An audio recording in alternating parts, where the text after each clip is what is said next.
Assalamualaikum warahmatullahi wabarakatuh. Halo semuanya, perkenalkan nama saya Rahma Amanda. Saya berasal dari Prodi Geofisika dengan akhiran NIM 055. Ya, seperti yang sudah kalian lihat di thumbnail dan judul, hari ini saya akan menjelaskan tentang metabolisme sel. Ya, ini penjelasan mungkin agak panjang. Baik, saya akan menjelaskan apa itu metabolisme sel. Metabolisme sel adalah sebuah proses kimia di mana terjadi pertukaran organisme atau zat dengan lingkungannya. Metabolisme sel meliputi proses sinestesis atau biasa kita sebut dengan anabolisme dan penguraian atau biasa kita sebut dengan katabolisme. Semua reaksi kimia yang terjadi dalam metabolisme enzim untuk mempercepat laju reaksi. Metabolisme adalah keseluruhan reaksi kimia yang terjadi secara serentak di seluruh tubuh. Nah, ya seperti yang sudah kita ketahui kalau metabolisme itu terbagi menjadi dua, yaitu anabolisme dan katabolisme. Anabolisme itu dari senyawa sederhana ke senyawa kompleks, sedangkan katabolisme dari senyawa kompleks ke sederhana. Baik, kita masuk ke materi katabolisme. Seperti yang saya jelaskan tadi, bahwa katabolisme itu merupakan proses dari mana senyawa kompleks ke sederhana untuk menghasilkan sebuah energi, atau biasanya disebut itu eksergonik. Nah, di katabolisme ada dua fase, yaitu respirasi aerob dan anaerob. Respirasi aerob itu menggunakan oksigen atau O2, sedangkan respirasi anaerob atau biasa disebut dengan fermentasi itu tidak menggunakan oksigen sama sekali. Baik, kita masuk ke materi proses katabolisme. Nah, di proses katabolisme itu yang pertama adalah respirasi aerob. Respirasi aerob merupakan respirasi yang membutuhkan oksigen untuk menjadi akseptor elektron. Nah, di proses ini ada 4 tahap, yaitu glikolisis, dekarboksilasi oksidatif atau biasanya disingkat jadi DO, siklus Krebs atau siklus Calvin, dan transport elektron.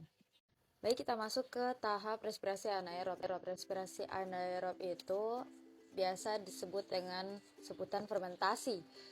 Yaitu fermentasi itu adalah proses pemecahan molekul tanpa oksigen. Contohnya itu seperti fermentasi alkohol sama fermentasi asam laktat. Fermentasi alkohol itu dari tumbuhan, sedangkan asam laktat itu hewan dan manusia. Nah, kita lanjut ke materi selanjutnya, yaitu anabolisme. Anabolisme itu merupakan penyusun senyawa sederhana menjadi senyawa kompleks dengan membutuhkan energi atau endergonik. Contohnya itu adalah fotosintesis dan kemosintesis. Kalian pasti sudah dengar dari guru-guru kalian atau dosen yang ada di perkuliahan. Nah, saya akan menjelaskan reaksi dari anabolisme. Reaksi anabolisme yang pertama itu adalah fotosintesis. Nah, fotosintesis itu dari kata foto dan sintetis. Foto itu cahaya dan sintetis itu pembentukan. Jadi bisa diartikan adalah proses penyusunan atau pembentukan dengan menggunakan energi cahaya atau foto.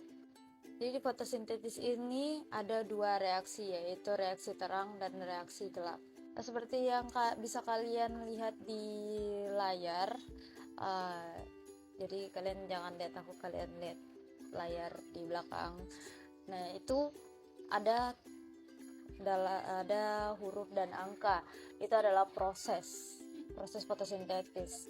Nah, proses fotosintesis itu 6CO6 itu karbon dioksida tambah 6H2O yaitu air. Jadi CO2 sama air digabungkan. Prosesnya dibantu dengan cahaya dan menghasilkan C6H12O6 yaitu glukosa dan 6O2 itu adalah oksigen. Yalah, kalian pasti tahu lah, masa tidak gitu. Nah, kita masuk di slide terakhir. Kalian pasti sudah bosan mendengarkan pendidikan ini, tapi harus dengar. Kita masuk di kemosintesis. Kemosintesis itu merupakan proses sinestesis zat organik yang terjadi pada bakteri kemototrof tanpa bantuan klorofil dan cahaya matahari.